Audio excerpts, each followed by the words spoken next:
Welcome to Talir. This is a place called Bud. This is budding forth for a new life, and we are Capuchins working for the renewal of the society and the church. Bienvenue au Talir Capuchin en 2021, 12e dimanche du temps ordinaire. Nous sommes très heureux de diffuser la traduction française de l'homélie du révérend frère Christopher, prêtre capucin en Inde, ordre des frères mineurs. Mes chers frères et sœurs en Jésus-Christ, une fois, un petit garçon et son père traversaient un pont qui était dans un état de délabrement. Le père avait peur.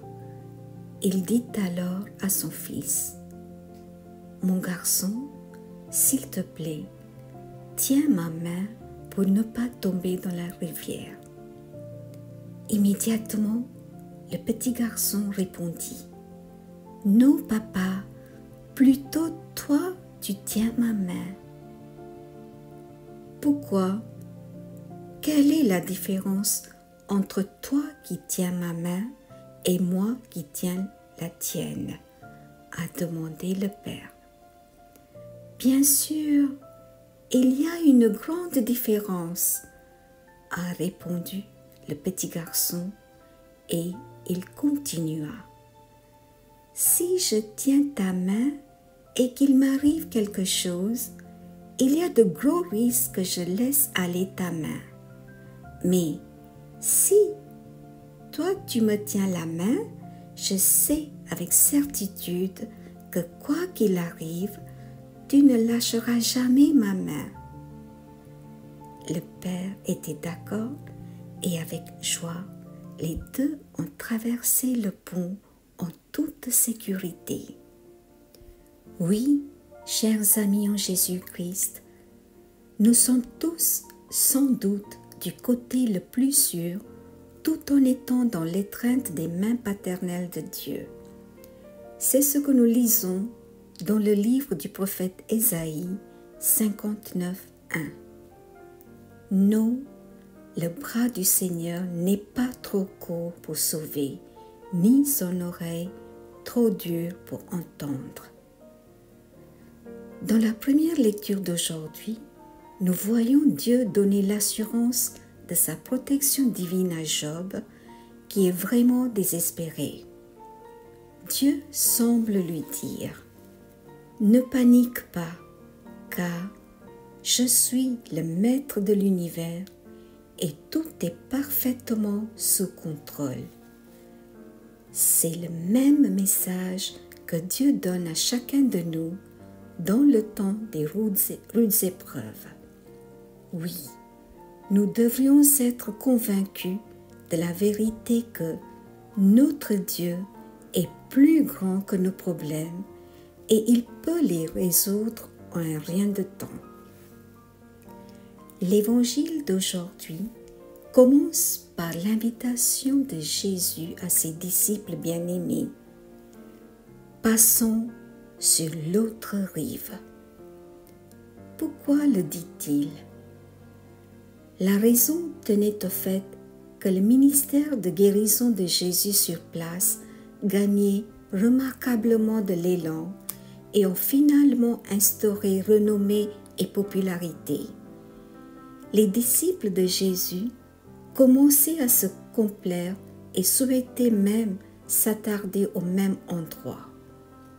Mais Jésus savait que la mission ne pourrait être fructueuse que lorsque les disciples sortiraient de leur zone de confort.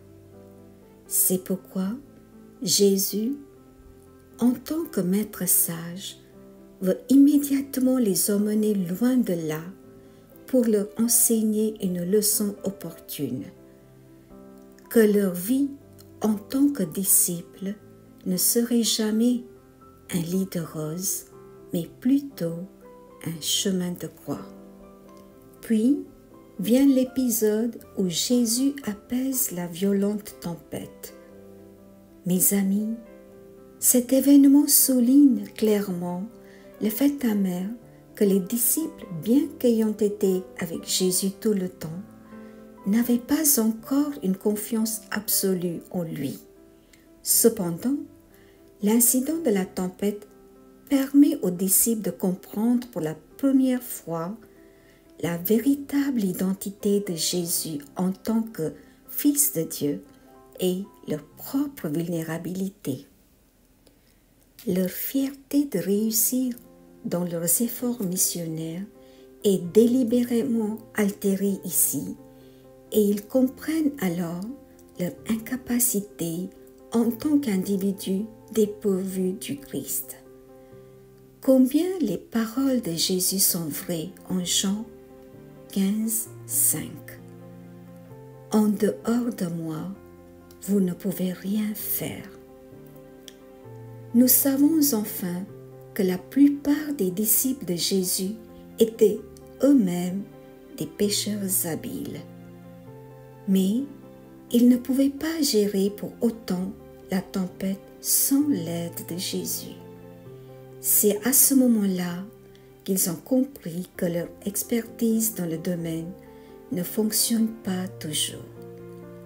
Évidemment, il y a des situations qui sont humainement impossibles à gérer sans l'intervention divine.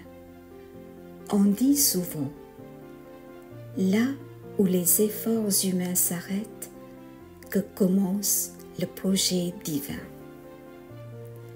Mes chers frères et sœurs, je voudrais apporter ici l'exemple de l'arche de Noé pour le comparer et le contraster avec le bateau des disciples que nous voyons dans l'évangile d'aujourd'hui. Comme le bateau des disciples, l'arche de Noé flottait aussi sur l'eau troublée et les vagues orageuses du déluge se précipitaient terriblement contre elle. Ainsi, le climat extérieur pour les deux était plus ou moins le même. Ce qui fait la différence, c'est le climat intérieur ou l'attitude des gens à l'intérieur des bateaux. Les disciples dans le bateau ont été perturbés et crié à l'aide, alors que les gens à l'intérieur de l'arche étaient sereins, tranquilles et confiants. Pourquoi? Parce qu'ils croyaient fermement en la divine providence, sa protection et sa proximité.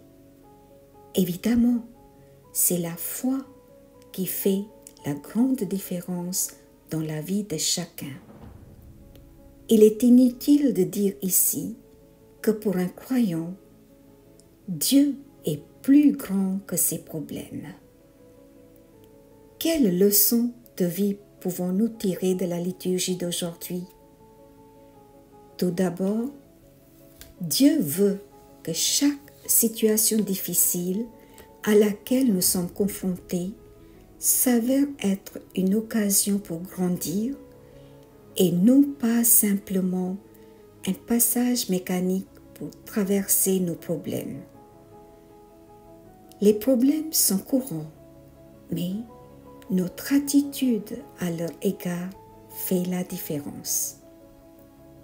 Faisons-nous vraiment des efforts pour grandir à travers les moments de malheur et de difficultés ou simplement les traverser?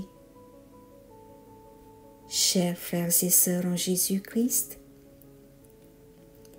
à l'heure actuelle, nos bateaux de sauvetage sont ballottés par les tempêtes du Covid-19 et les infections fongiques noires à propagation rapide.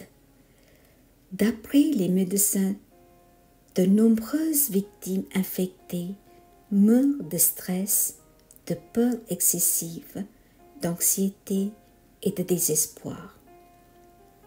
C'est pourquoi notre ministère doit porter sur la préoccupation fraternelle et soutenir l'humanité souffrante par nos paroles d'espoir, nos œuvres corporelles de charité et nos actes de compassion à un niveau plus large. Devenons des phares de l'espoir pour nos frères et sœurs, pour nos voisins et pour l'ensemble de la famille mondiale. Amen.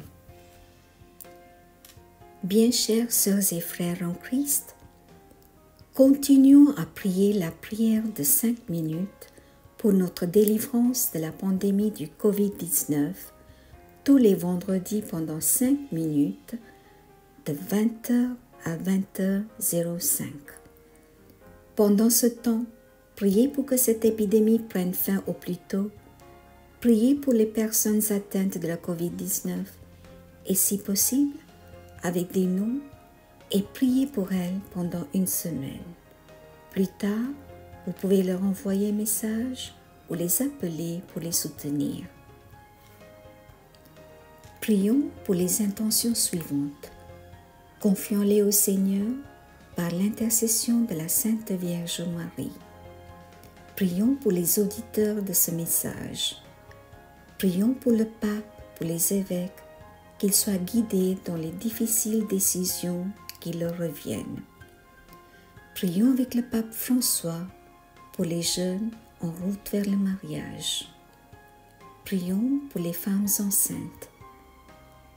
Prions pour les jeunes en grande difficulté, victimes de la drogue et de la violence. Prions pour la guérison de l'âme et la délivrance de Marc Alexandre. Prions pour les personnes souffrantes du Covid-19. Prions pour les agents de santé en première ligne, les bénévoles et tous ceux qui œuvrent pendant cette pandémie. Confions au Seigneur tous les étudiants qui vont passer leurs examens bientôt, pour les futurs bacheliers et ceux qui passent leur brevet. Prions pour leur succès. Prions pour nos aînés et ceux qui souffrent d'Alzheimer, de Parkinson, du cancer, de maladies chroniques et d'une lourde pathologie. Prions pour le repos de l'âme de Madame Nalini Ebenezer, décédée en Inde le 12 juin. Prions pour le repos de l'âme de Madame Églantine Bancalin, décédée le 14 juin à l'île de la Réunion. Prions pour le repos de l'âme de Madame Thomas, décédée à l'île de la Réunion. Prions pour les fidèles défunts de cette semaine et pour les âmes du purgatoire. Seigneur, donne-leur le repos éternel et que brille sur eux la lumière de ta face. Qu'ils reposent en paix. Amen. Prions ensemble. Remplis de reconnaissance, nous te rendons grâce, Père éternel, pour ta providence divine qui coule avec abondance. Merci pour tous tes bienfaits. Dieu de grâce et de bonté, nous venons à toi pour te confier nos vies avec ces lots d'épreuves.